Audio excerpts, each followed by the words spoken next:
All right. Hello, everybody, and welcome to the libp2p weekly sync. The crypt pad is open. Please go ahead and add your name to the attendees list and fill out your async updates, and we will get to those as we go. Looks like we do have one agenda on the item so far, so we'll hit that up after the updates. If you have anything else that you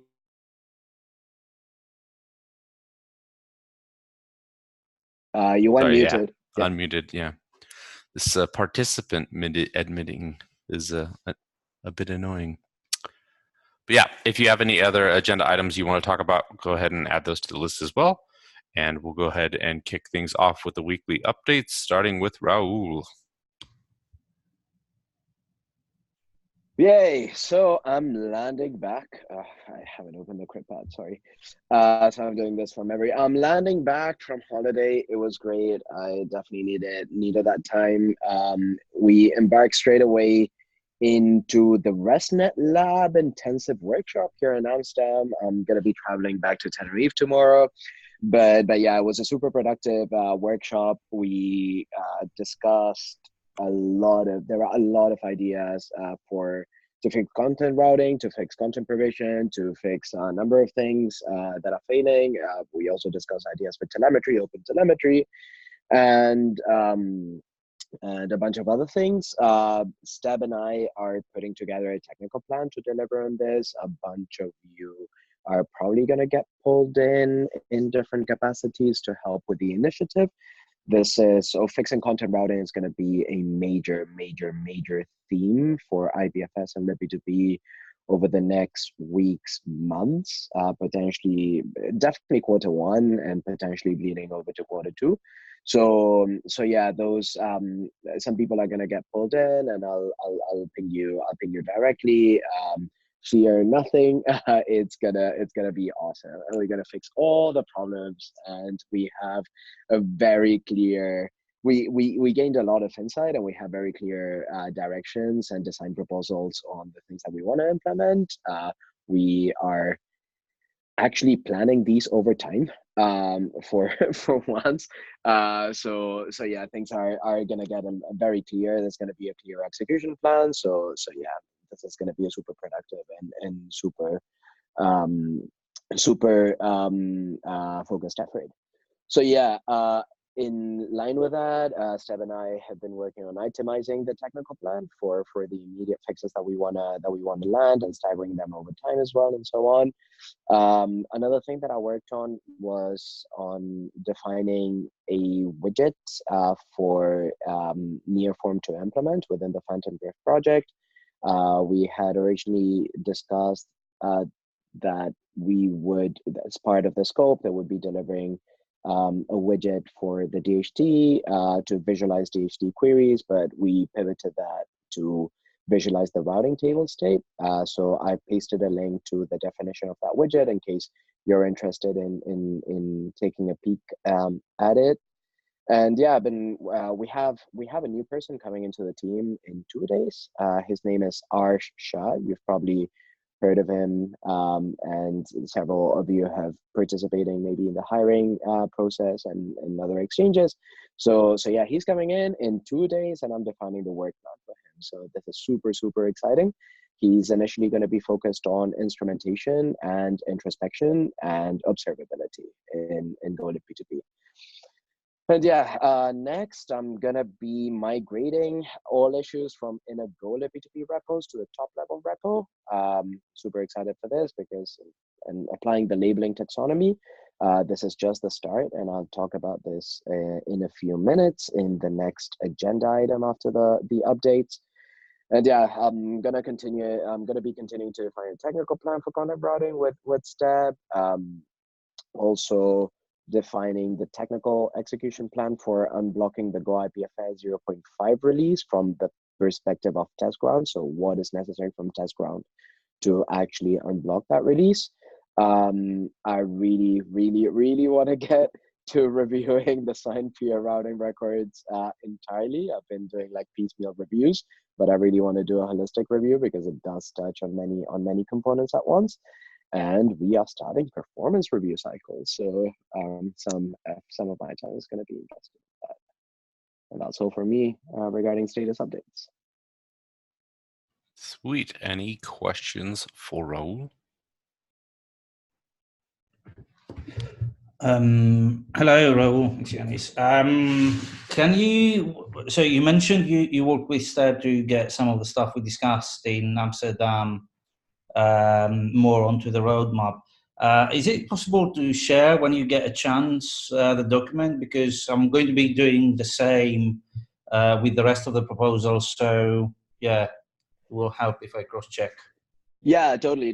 This is so what we're doing is really like taking a bunch of proposals, like mostly Stab's proposal for content resolution from group 3, and we are enhancing it with a bunch of other thoughts from other groups to create a unified view of the plan that we want to work on, and exactly and creating for each element kind of like a technical design proposal so that people can go off and implement it, and for us as well to get a magnitude and a view of like the magnitude of each task so that we can estimate the effort and we can assign to the right people and so on. So I don't think it's like this is really the engineering view of the world, so I'm not sure if it's a great idea for the research side of the pipeline to like deliver the same. I don't think you have like sufficient view into the design of the code right now to be able to like go into this level of detail.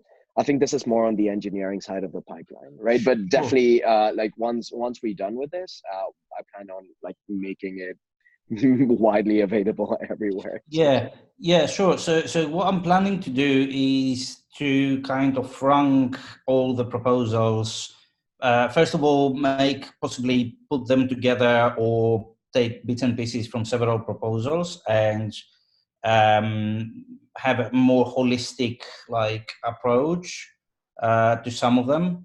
So, and then rank them according to how much effort is needed, what is it suggested to come first or second, what is going to be the impact, etc. And then you and IPFS, I mean, the engineering teams will have to run them and say, okay, we're going to do this because it looks like X, Y, Z.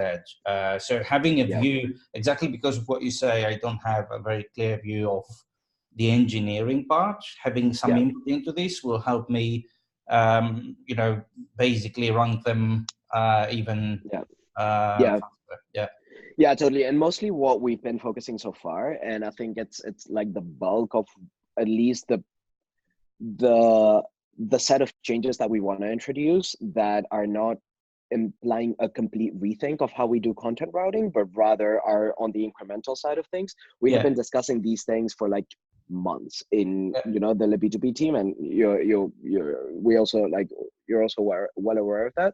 So it's like finally taking these things and like landing them into concrete designs for implementation is kind of like the work that Steb and I are doing on the incremental side of things. I think where research can really help is like on the rethinking and the larger ideas, right? Exactly. Absolutely. Okay, thanks. Cool. Sweet. All right, next up, Vashko.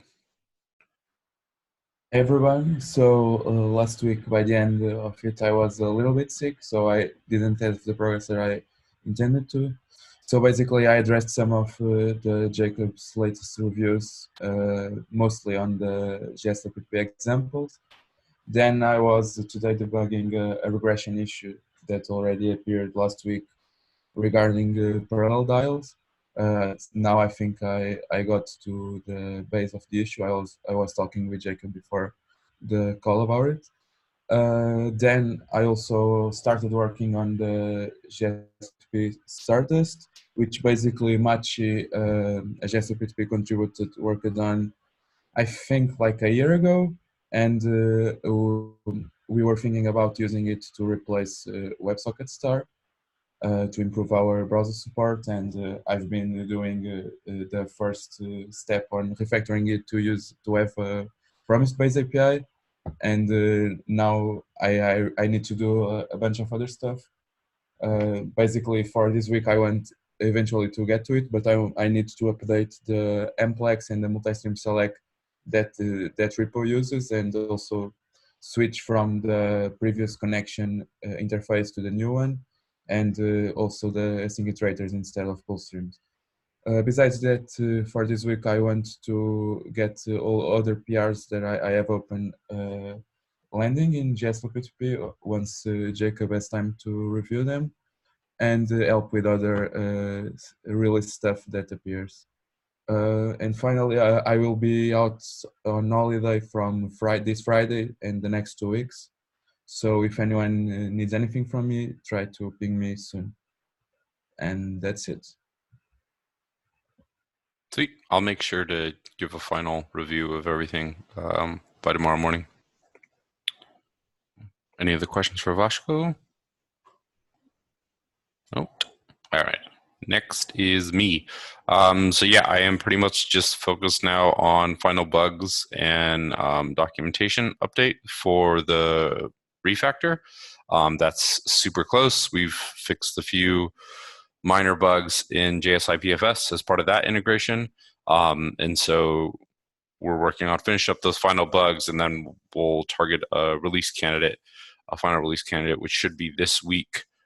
So we should be launching in the next week or two, and I think JSIPFS will also be able to launch in the next couple of weeks. So super excited to wrap that up. Then we'll start finish fleshing out the rest of our technical plans for the next quarter, 6 months for the browser work for JSLib2p.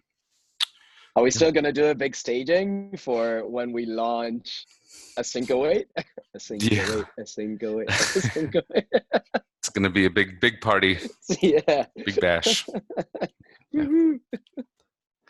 Sweet. All right. There are no questions for me. Next up, welcome back, Mike. You are up. Hello, everyone. I'm back. I'm back from the dead. Yeah, I don't have much of an update because I've only been back at work for 2 hours or so.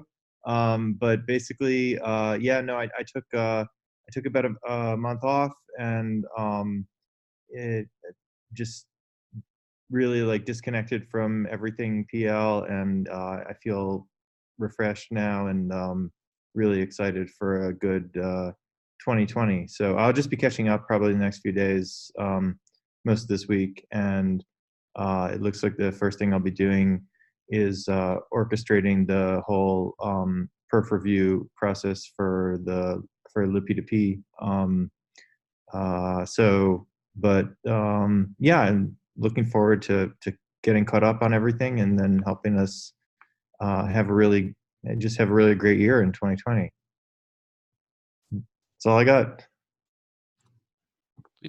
Anybody have any questions for Mike? I'm sure he has a large list of backlog to go through.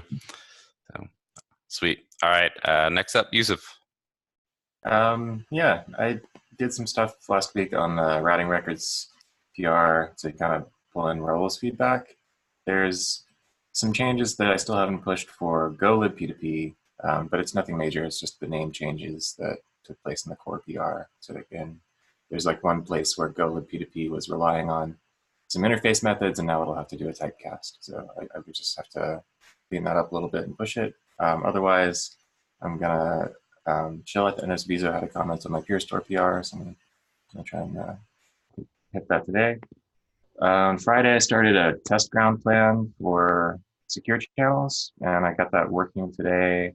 And it looks like it may have revealed a bug in the noise implementation. It does successfully transfer data, but there's like a strange error about the length prefixing is throwing an error in some weird way. So I need to dig into that and see what's going on. But noise is the only one that fails in this way. DLS and SecIO seem to work, so I assume that this is a noise bug.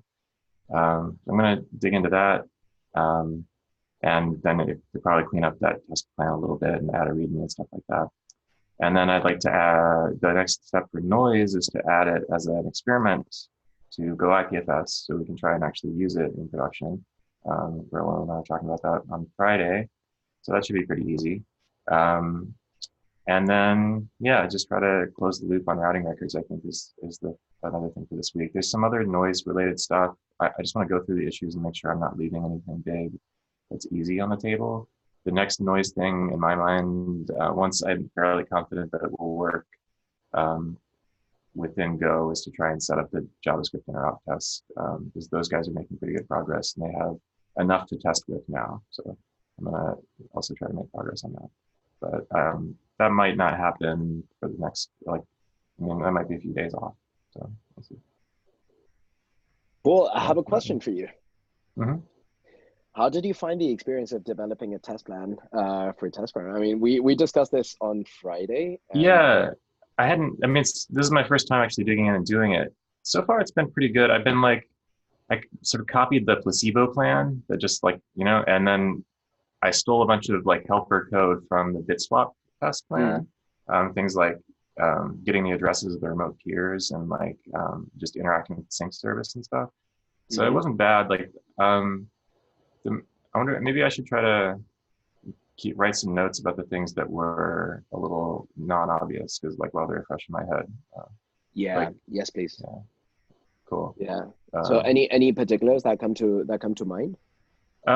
Let's see. So just the sync service itself like wasn't super obvious, like how to like I was sort of expecting like the runtime environment would just give me a list of all my remote peers or whatever, but instead like each peer registers themselves and gets, you know, information back that way.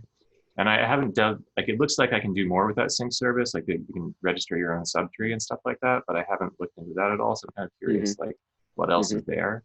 And then like synchronizing, I guess like it's pretty like in the bitswap test, it just like it throws out a ready state and waits for that, and then it throws out an end state at the very end.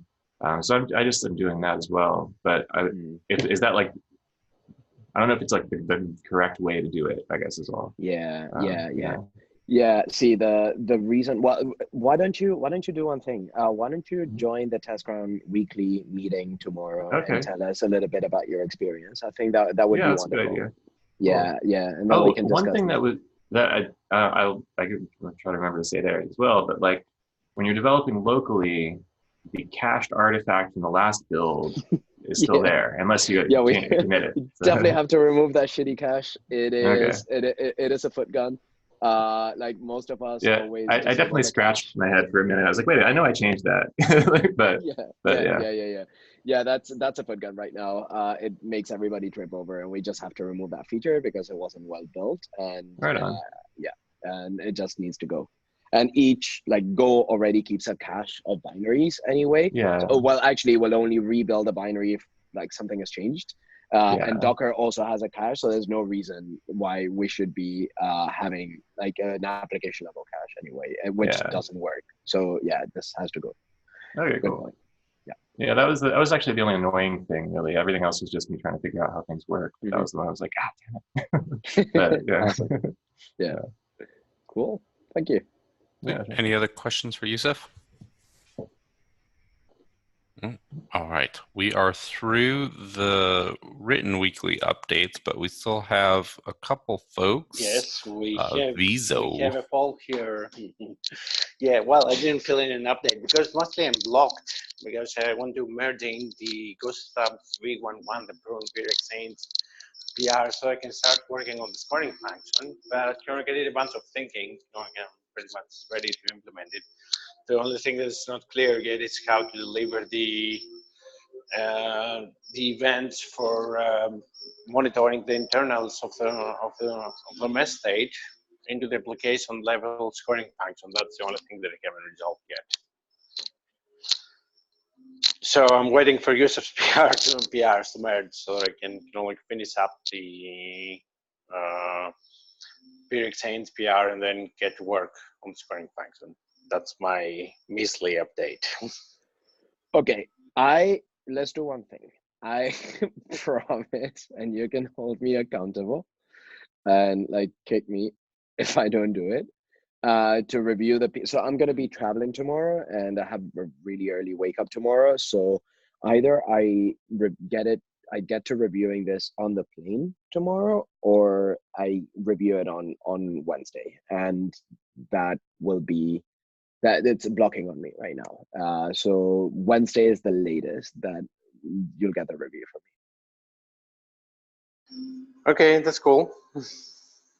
So bring your boots on Thursday, just in case.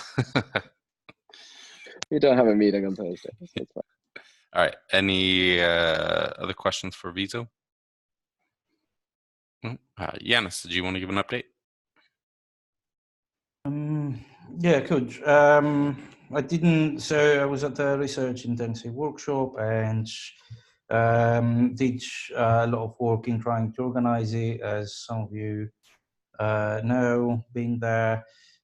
So the main thing was to try and identify the main problems that hold back IPFS and libp2p from scaling up, becoming faster, becoming very good, much better than they are today, and looking into the future. So for this, we've reviewed a bunch of papers, identified 4 different areas, then reviewed a bunch of papers, then pointed papers to some of the people that joined the workshop. And then at the workshop, we had 1 presentation per topic, after which we did lots of brainstorming. Yeah, and that was pretty much what all the things I've done during the Christmas holidays. Yeah, with the next task being to, as I mentioned in the beginning, to put those proposals together in a kind of ranked form, try and put some text linked to GitHub issues and make something more readable out of the proposals and brainstorming that we had the past 3 days. Yeah, and that's it. I will be quite likely reaching out to a few of you that were there, or even maybe some of you that were not there, to yeah, pick your minds on small issues that I'm not aware of the details. So expect some poking the next 2 weeks. Sweet. Yep. All right. That is it for the weekly updates. We've got just over 5 minutes left. So Raul, take it away with labeling taxonomy on GitHub. Hello. 1 second. What's happening? Here it is. Okay, so most of you will have seen this. If not, then you're not subscribed to the right repos. So this is libp2p/libp2p. It is currently a pull request. The whole thing that this spec introduces is a normalized taxonomy for issue labeling across all, initially for Go libp2p, but with the intention to propagate it to all libp2p repos, including those that are not developed by Protocol Labs, so that we can discover, surface, index issues, work, demands, feature requests, and so on, according to a normalized model that will allow us to then classify and plan and organize the work that we want to do by different dimensions, by epics, features, components, complexity, size, topics, impact, and so on. So this is not, so a labeling, I want to make clear that just labeling issues is not the end goal here, right? Labeling issues is important as an initial step to help us navigate the forest of everything that needs to be done in libp2p one way or another, whether it's fixing a bug, whether it's working on a feature request, whether it's responding to a question, right? So there was a proposal a few months ago to centralize all issue tracking from inner repos to the top level repos for each project, for each library. I think JS libp2p already kind of went ahead and did this in some capacity. Go libp2p still hasn't moved in this direction. and I'm planning to act on this week.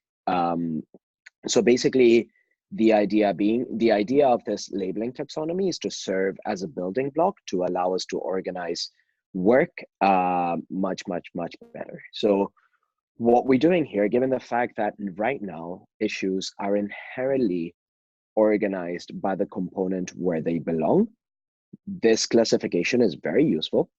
We don't want to get rid of it. So we're going to translate it into labels. So that implicit classification, given by the fact that an issue is present and it's open against a particular repo, is going to be preserved in this new model. And I've introduced two types of labels, descriptive labels, two categories of labels. So descriptive labels and execution labels. Descriptive labels, as its name implies, describes the issue itself. So things like what functional area it talks about, whether it's the connection manager, connection bootstrapping, NAT traversal, peer routing, content routing, discovery. Essentially, the functional area corresponds to an abstraction of something in the stack, right? A particular area. It does not talk about specific components, right? So that is a separate label. So if we want to, for example, change, like if an issue talks about a particular interface, a particular abstraction, or it is not clear what component is causing an issue, but we know that there's a problem in connection bootstrapping, or there's a problem in a particular transport, a transport is failing, but we don't know which one it is, then that issue, it is perfectly fine for that issue to have only a functional area. And for the analysis process behind that issue to later come in and assign labels for that, link that issue to a particular component. A component could be FloodSub, GossipSub, CatDHT, Noise, Quick, SecIO, or anything that is actually a repo right now in most cases, right? So if you think about like what the mapping is with the current architecture of issues, then the area would mostly belong to, like, maps to something that exists in Go libp2p core, right? And the component actually relates to the actual repo where a particular change or issue is taking place.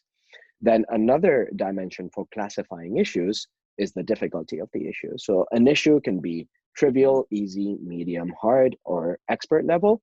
I've tried to define a rubric. I'm pretty sure that, we need to calibrate, and this rubric is going to change over time. And as we deploy and we start classifying issues, people will have different understandings of difficulty. And as a team, we will need to calibrate and converge into what we expect, is going to be kind of like a normalized definition.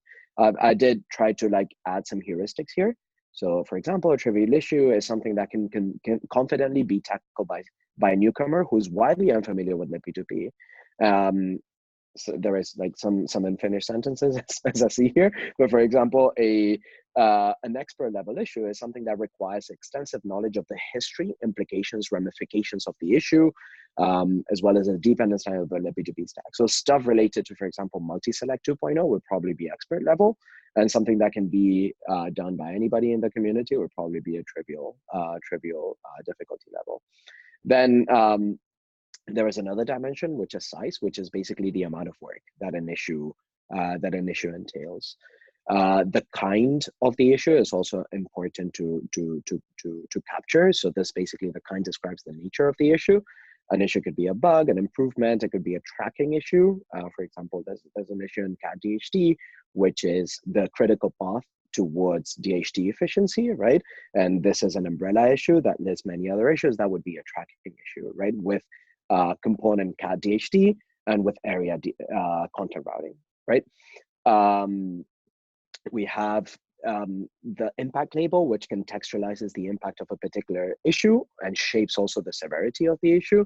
So if a particular bug implies a regression, or a particular bug is due to API breakage or things like that, we can capture that here. And I'm pretty sure that as we start classifying issues, we'll expand this list pretty rapidly. And then I also wanted to model the fact that we want to sometimes tag issues based on larger stories that we're working on.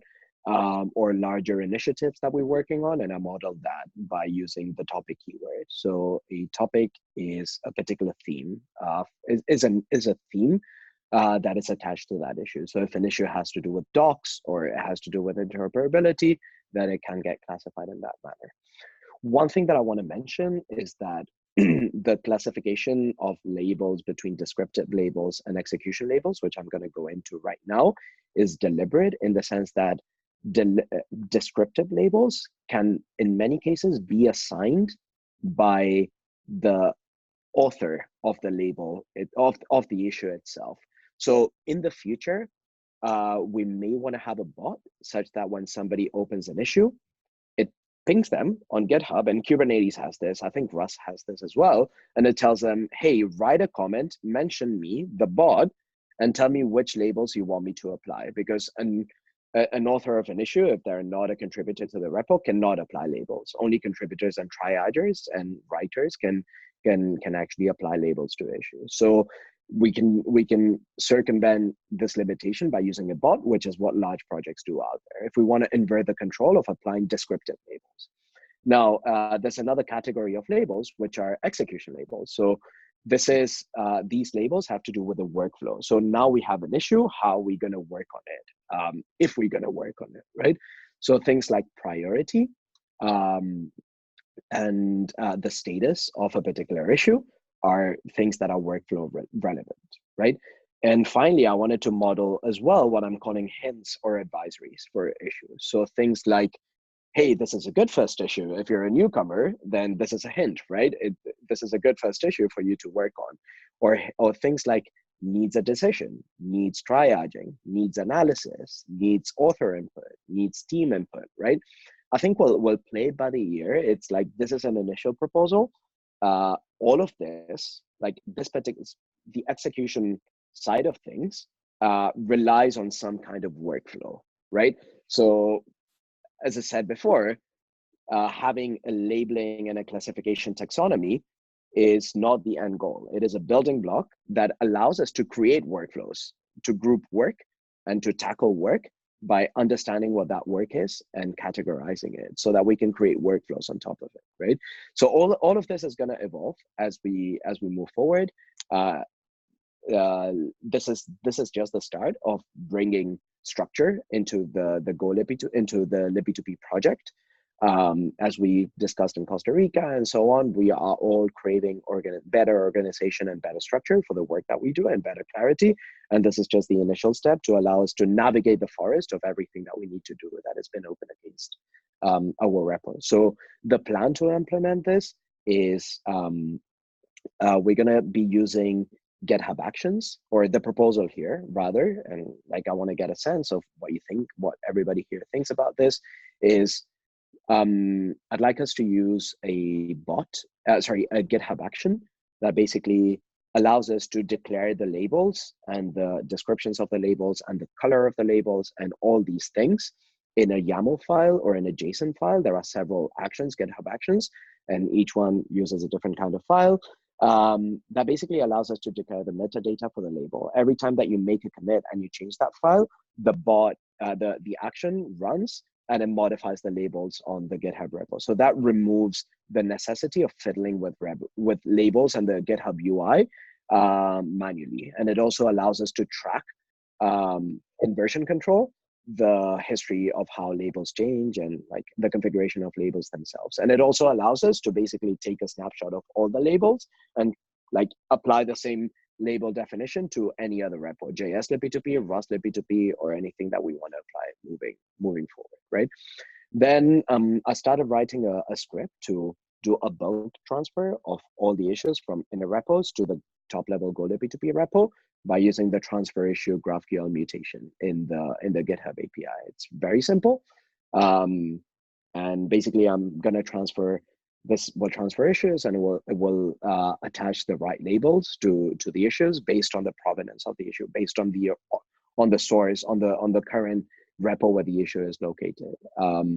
And then what we'll do is disable the issue tracker in all inner repos.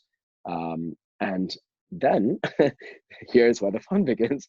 We need to start triaging. Now that we have all issues in a single place, we can very systematically and pragmatically go through these issues and start inspecting them. So we'll need to shard this work, we'll need to distribute this work, we'll need to figure out a way to do this as a team, right? So that's more or less what I wanted to bring to the table today, just to like give you a walkthrough and a presentation of like all the thinking that has gone into this and how we plan to move forward. So yeah, I just want to open it up for questions. I'm mindful that we're over time, so if you have to run, I'm sorry. But if you want to stay back and discuss this, I'll be glad to answer any questions and also like gather your feedback, your input. If you think this is a good idea, if you think this is not a good idea, now is the time.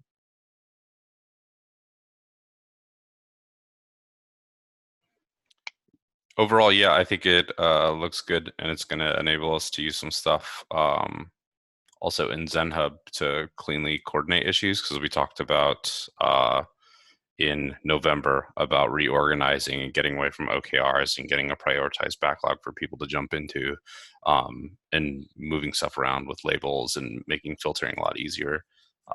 Yeah, that'll be great. I'm going to plan on going through this fully tomorrow and then adding comments in GitHub. But overall, this looks good to me. Anybody else have questions or comments? Just when we disable the issue tracker, can we leave a note there for people like, hey, go look at libp2p, or do we have to just put in a README in big letters, I guess? Yeah, so there's two options here, and there might be others that may have not thought about.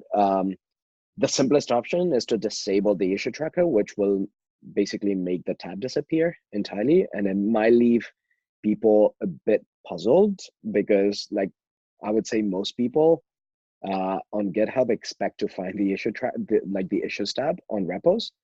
I think that's a poor idea. Let's not do that. Because we have past discussions where we reference things and we want this to be discoverable. So I think the best way to approach this is to have a GitHub action.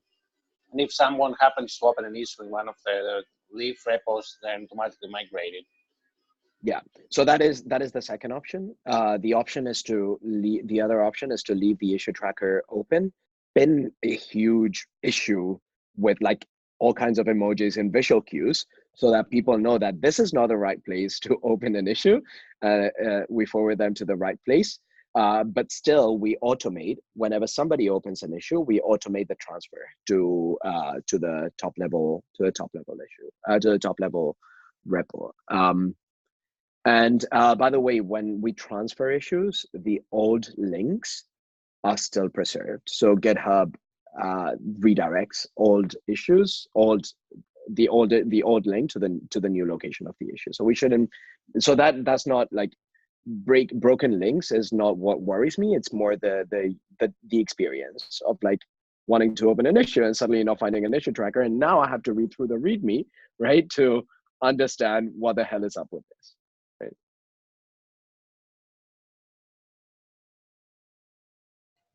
Any other questions, comments, feedback? So can we do between, just to get a sense, can we do a vote here regarding this particular topic, because I really want to like land a decision. Do you prefer, so if you prefer to close down the issue tracker and add a note in the README of all inner repos, then do a 1. And if you prefer to leave the issue tracker open with a big notice at the top and having a GitHub action that transfers issues to go libp2p, then do a 2. Right? So count of, okay, a count of 3. 1, 2, 3. And for 2 invisible. Okay, so I think we have unanimous, here that we want to do the second option. Yeah, awesome. Cool. That's great. All right, so if everybody on this call can go through the taxonomy tomorrow, give you a thumbs up or leave comments. There are some dangling sentences, I realized. I won't get to them tonight, but just be mindful that, yeah, just I'm aware of that. Besides that, if just give a thumbs up or add any comments there. And by the way, like, I think some of these labels will adopt immediately. Some of these labels will adopt once as we mature our workflow. So don't feel daunted by, wow, we have so many things that we need to like apply right now. It's like, we're not going to start applying all of them immediately, right? The idea is to apply at least functional area, component, kind, and to start applying complexity and difficulty as we start inspecting issues and triaging. Great. All right, and I think that wraps it up for today.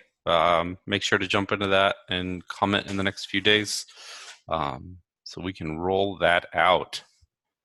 All right.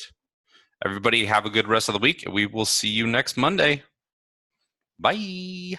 Bye. Thank you.